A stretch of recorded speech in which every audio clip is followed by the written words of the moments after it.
of our Lord Jesus Christ. Praise to you, Lord Christ. Please be seated. And the name of the Father, the Son, and of the Holy Spirit. Amen. Kaya blessed morning at panalangin ng kaayusan ng buhay, kay kapayapaan, panalangin ng katatagan, kay naway lumakas ang kalooban natin sa mga matindi nating pinagdaanan. So tingnan po natin paano ba lumakas yung kalooban natin sa gitna ng pagsubok. Okay? Sa gospel natin, ang anak ng isang rulers ay kakamatay lang. And then ang kanyang wish kay Kristo na kahit malang patungan ng kamay ni Jesus at mabuhay muli. And then may isang babae naman, 12 years. Imagine, 12 years na dinudugo.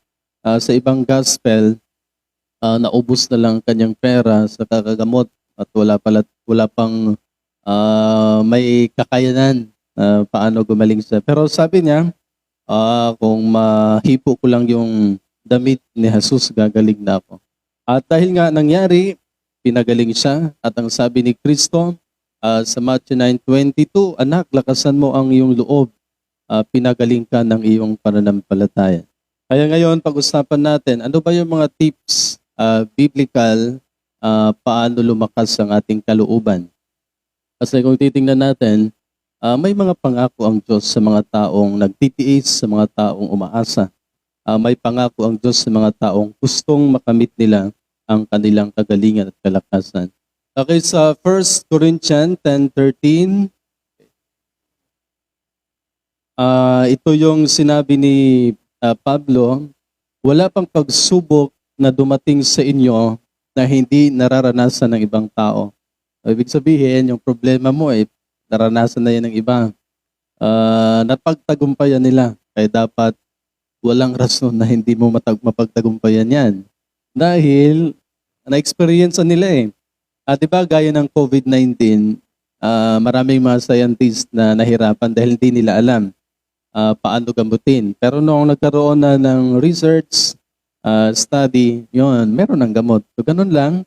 So, tapat ang Diyos at hindi niya ipapahintulot na kayo'y subukin ng higit sa inyong makakaya. Yan.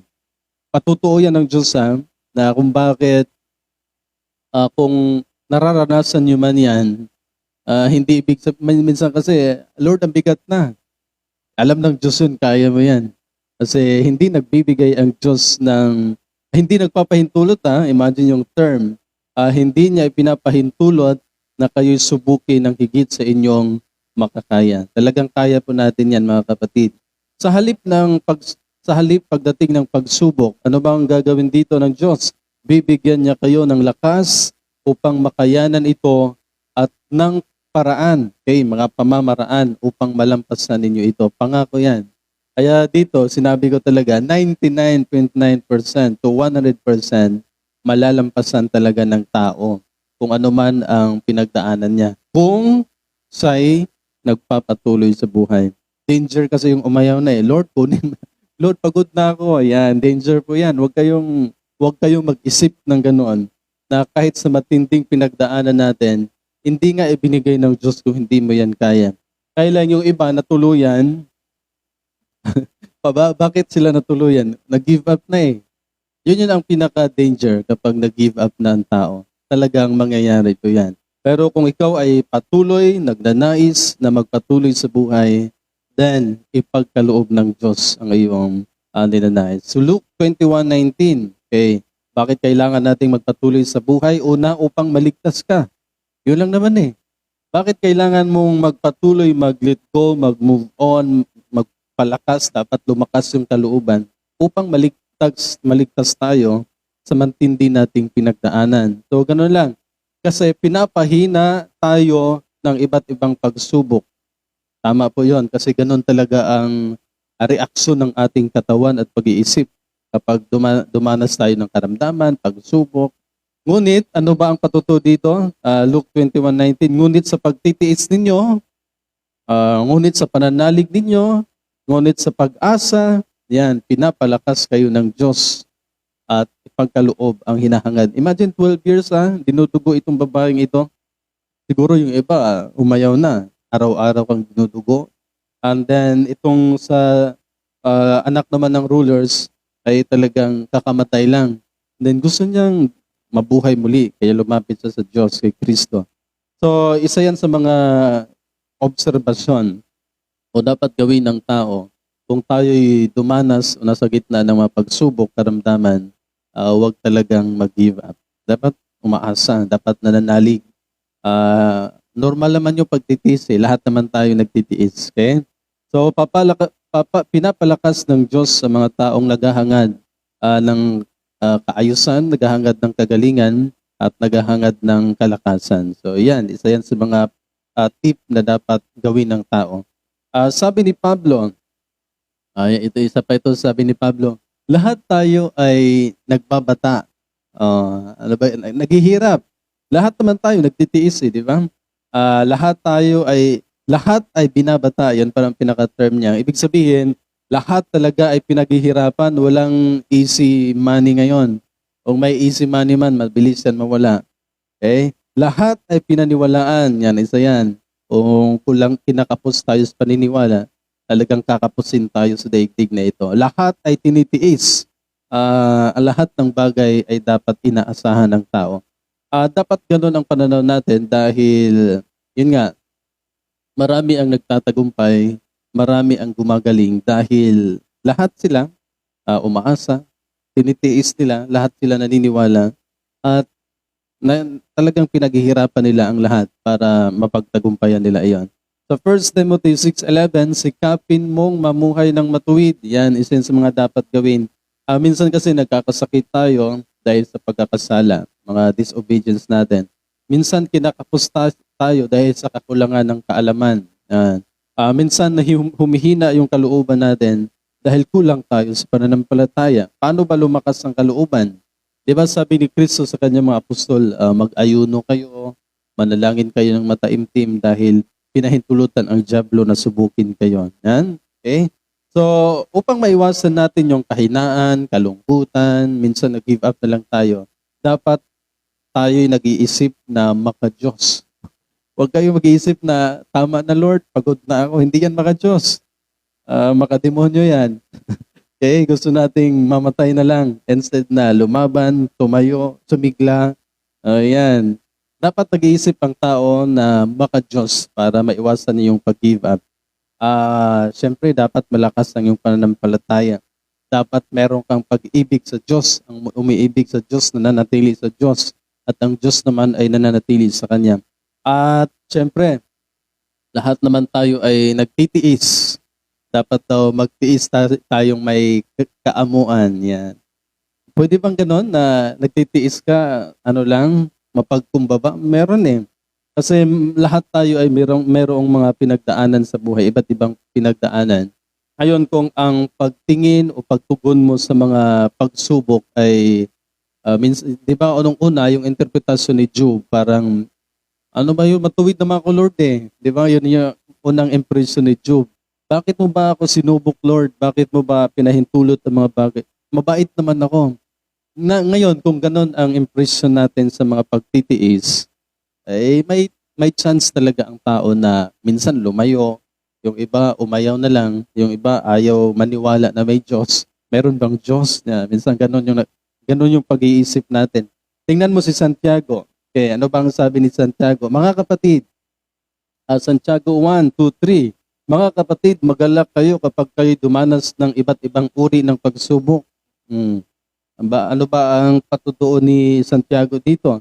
Verse 3, okay, chapter 1 and verse 3, dapat ninyong malaman na naging matatag ang inyong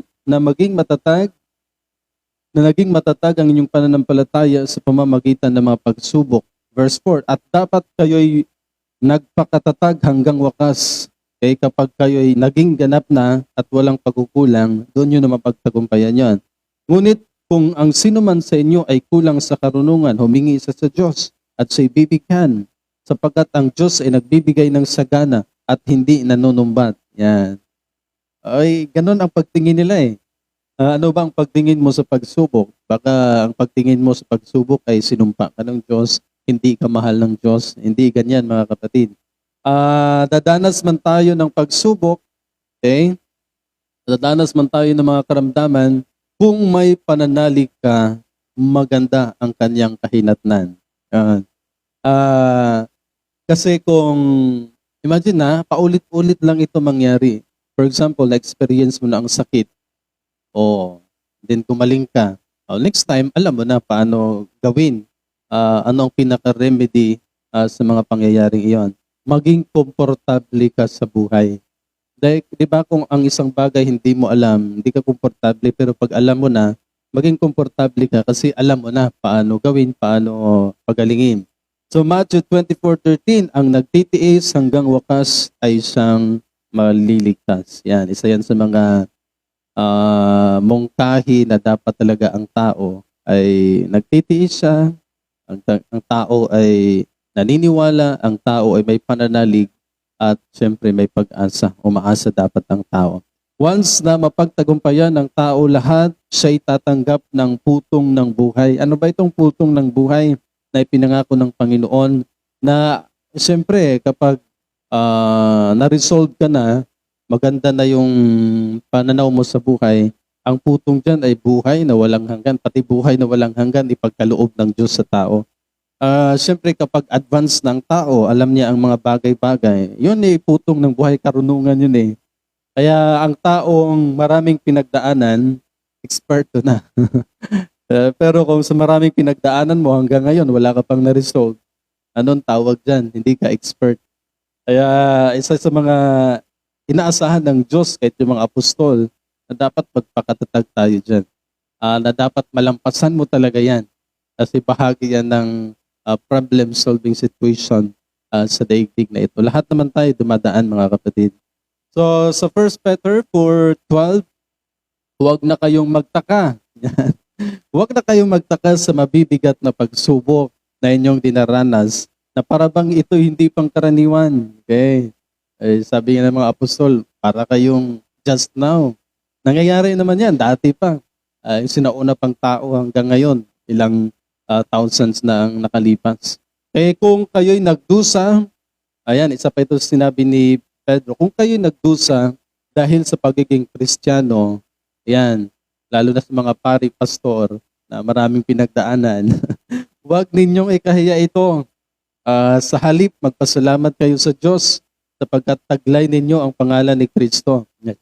Yun din ang advantage sa mga mananampalataya. Kung kayo'y dinanas o nakaranas ng pagsubok dahil sa pagiging Kristiyano, huwag niyo ikahiya yan dahil meron kayong Diyos.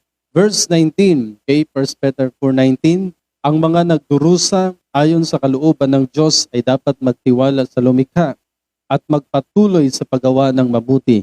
Ang Diyos ang laging tapat sa kanyang pangako. Yan, nangangako ang Diyos, mga kapatid, sa mga taong nagpupursigi. Okay, sa mga taong nagnanais. Okay, mga kapatid, magalak kayo kapag kayo dumanas ng iba't ibang uri ng pagsubok. Dapat ninyong malaman na maging matatag ang inyong naging matatag ang inyong pananampalataya sa pamamagitan ng mga pagsubok. Okay? Sapagkat ang Diyos ay nagbibigay sa atin ng pamamaraan. Yung mga naniniwala, nagbibigay ang Diyos ng solusyon. Nagbibigay ang Diyos. Minsan binubuksan ng Diyos ang ating kaisipan. Ito lang pala ang dapat gawin. May iba kasi na hindi pabukas ang kanilang pag-iisip, puso. Di ba kapag hindi bukas ang iyong kalooban sa mga pagsubok, parang ang sakit, maliit na problema. Parang sapul ka eh. Ang sakit yung pakiramdam. Pero yung mga taong subok na, paulit-ulit nangyari at naintindihan na nila, ayun, although masakit, pero andun yung excitement na mapagtagumpayan nila yan. Subalit ang humihingi, yan, isa ito sa patutuon ni Santiago, chapter 1, verse 6. Yung mga lumalapit sa Diyos, yung mga humihingi sa Diyos ay dapat magtiwala. Okay? Dapat kiniklaim mo na eh. Imagine, patay na itong anak ng isang ruler, ha? Pero naniniwala siya na mabubuhay yun. Kahit yung mga tao doon, nakaprepare na eh. Nagkumakanta na sila ng mga pagtangis, mga pagluluksa. Pinagtawanan nga nila si Jesus na sabi ni Jesus, tulog lang yan, gigisingin ko. Pinagtawanan nila si Jesus. Subalit ang humihingi ay dapat magtiwala sa Diyos at huwag mag-alinlangan. Isa yan sa mga dapat i-build up ng tao na huwag mag-alinlangan. Sapagkat ang mga taong nag-aalinlangan ay parang alon sa dagat na tinataboy ng hangin kahit saan. Ito yung pakiramdam na parang wala ka ng pag-asa. Diba? Yung mga taong nag-alinlangan, yung mga taong takot sa mga pinagdaanan, parang sabi nila, makasalanan ba ako, Lord? Bakit nangyari ito sa akin? Kasi bunga yan ng interpretasyon ng tao nang walang paniniwala sa Diyos. Okay, alisin natin yan. Kasi para kang alon sa dagat ay tinataboy ng hangin kahit saan. At sabi dito sa verse 7, huwag umaasang tatanggap ng anuman. Yan, isa yan sa mga mensahe ni Santiago.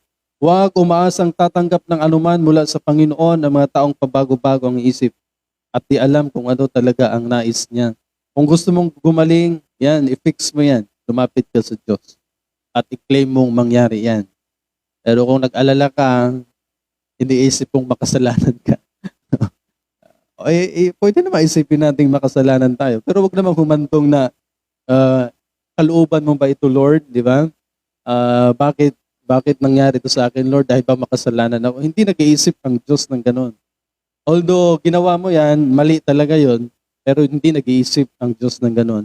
Ipinapamukha lang ng Diyos na hindi nga maganda dyan. Kaya wag ka na dyan. Kung mapagtagumpayan mo, huwag ka nang manatili dyan, huwag mo nang gawin kasi hindi nga maganda ang bunga dyan. So dapat maintindihan natin yon na ang lahat ay consequences yan. Kung bakit nagkasakit ka, dahil sa'yo yan atin yan. Baka nagpagod ka masyado. Baka pinapagod mo yung sarili mo, pinaparusahan mo yung sarili mo. Hindi yan sa Diyos. Ikaw, tayo yon, gawa natin yon.